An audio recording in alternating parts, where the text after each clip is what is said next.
நமஸ்காரம். இன்னைக்கு ஆப்பம் எப்படி செய்யறதுன்னு பார்க்கலாம் வாங்க.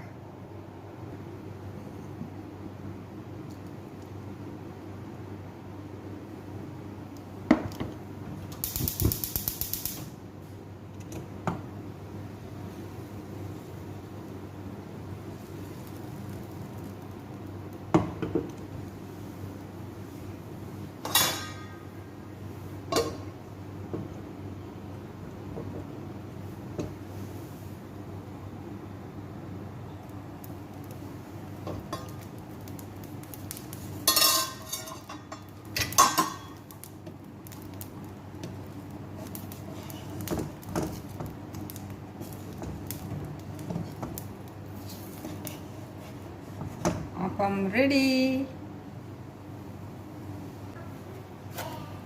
ஆப்பத்து மேலே லைட்டாக சர்க்கரை போட்டுட்டு தேங்காய் பால் வெண்ணெய் வச்சுருக்கேன். தொட்டுக்கின்னு சாப்பிட்டா அருமையாக இருக்கும்.